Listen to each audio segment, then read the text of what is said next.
बलिया जनपद के चिलकहर क्षेत्र के फतेहपुर में सड़क हादसे में जान गंवाने वाले अरशद अहमद के परिवार से चिलकहर के ब्लॉक प्रमुख आदित्य गर्ग ने मुलाकात कर गहरी संवेदना व्यक्त की।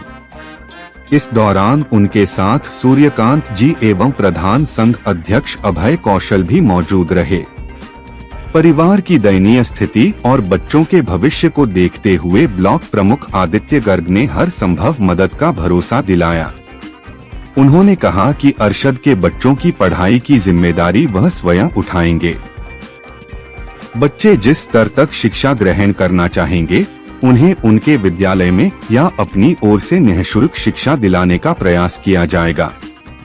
ब्लॉक प्रमुख ने परिवार को आवास, पेंशन सहित अन्य पात्र सरकारी योजनाओं का लाभ दिलाने में भी हर संभव सहयोग का आश्वासन दिया। उन्होंने कहा कि दुख की इस घड़ी में परिवार को अकेला नहीं छोड़ा जाएगा और उनकी क्षमता से जितना संभव होगा उससे भी अधिक मदद करने का प्रयास किया जाएगा। बताते चलें कि बीते दिनों चिलकहर पेट्रोल पंप के पास हुए सड़क हादसे में अरशद अहमद की मौत हो गई थी। हादसे के बाद परिवार पर दुखों का पहाड़ टूट पड़ा। अरशद परिवार में अकेले कमाने वाले सदस्य थे। उनके पीछे 6 बच्चे और बुजुर्ग मां हैं।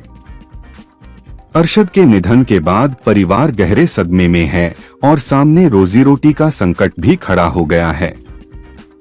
ऐसे मुश्किल समय में ब्लॉक प्रमुख आदित्य गर्ग का परिवार के बीच पहुंचना और बच्चों की शिक्षा सहित अन्य जरूरतों में सहयोग का भरोसा देना क्षेत्र में मानवीय संवेदना और सामाजिक जिम्मेदारी की मिसाल के रूप में देखा जा रहा है।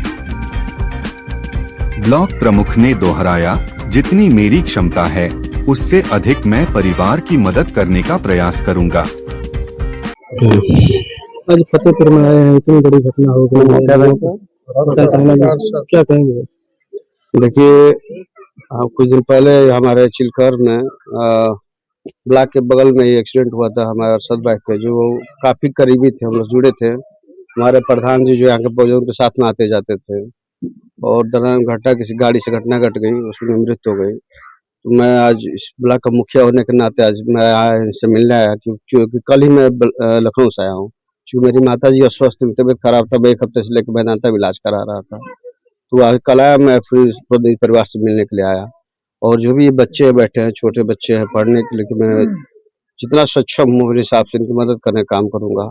साथ ही साथ इन बच्चों के जो भी इंटरमीडिएट, हाई स्कूल या ग्रेजुएशन या पीजी तक जो भी पढ़ना चाहेंगे, मैं अपने विद्यालय में इनको निःशुल्क पढ़ाने का और शिक्षा दीक्षा देने का काम करूँगा। साथ ही साथ मैं इनके आवास की बात चाहता हूँ क्योंकि आवास देखा, मैं अंदर जब घुमा हूँ, देखा हूँ तो जर्जर हो चुका है, पानी टपकता है जो भी है। तो उसके लिए मैं बीडीओ से, एसडीएम से मिलकर इनका आवास दिलाने की बात करूँगा और साथ साथ एसडीएम साहब से मिल करके ये भूमिहीन है इनको भूमि दिलाने की भी बात करूँगा।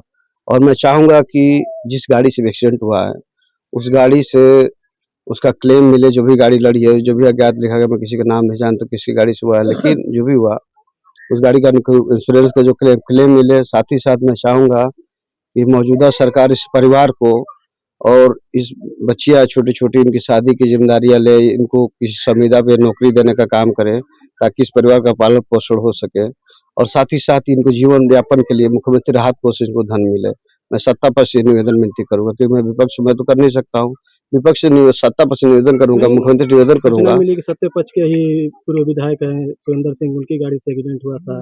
देखिए, और 1 हफ्ता पहले हुआ था और 1 हफ्ता बाद घर परिवार में सांत्वना दिए हैं और कुछ आर्थिक मदद भी किए हैं। देखिए, मैं संवैधानिक पद पर हूँ, मैं किसी का नाम नहीं ले सकता। जब मुझे ज्ञात हुआ कि जो एफआईआर दर्ज हुआ है अज्ञात नाम से एफआईआर दर्ज हुआ है, तो कानूनी तौर पर देखा जाए तो पेपर कार्रवाई पे है ये। मैं किसी का नाम ऐसे कैसे ले, जब दर्ज रहता है किसी का नाम लिखा होता है, विधायक जी नाम है, किसी का नाम है तो मैं नाम ले सकता। तो मेरा नाम लेना उचित नहीं कि मैं संविधान पे लेना मेरे उचित कार्य नहीं है। क्योंकि जो भी हो तो काम जिससे गाड़ी से एक्सीडेंट जहाँ भी हुआ उस व्यक्ति का, जिसे जो भी व्यक्ति एक्सीडेंट किया उसको पूरी आर्थिक मदद करनी चाहिए और क्लेम की मदद होनी चाहिए। इस परिवार की देखरेख करनी चाहिए। छोटे-छोटे बच्चे आए परिवार, इनको पढ़ने के लिए शिक्षा दीक्षा की जो भी आर्थिक मदद वो करनी चाहिए ताकि इनका पालन पोषण। देख भी रहेंगे आप लोग, मीडिया बंधु हैं, इकलौते कमाने वाले व्यक्ति थे। छोटे से 5 लड़कियां हैं, एक छोटा बच्चा है, इनका लड़का है। उनके जीवन यापन के लिए व्यवस्था सरकार को जरूर करना चाहिए।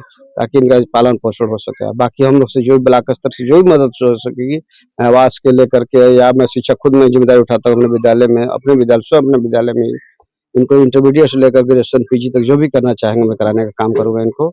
और साथ ही जो मेरे से आर्थिक मदद जो भी हो सकेगी, उनको राशन या जो भी कमी है उसको देने का काम करूंगा मैं।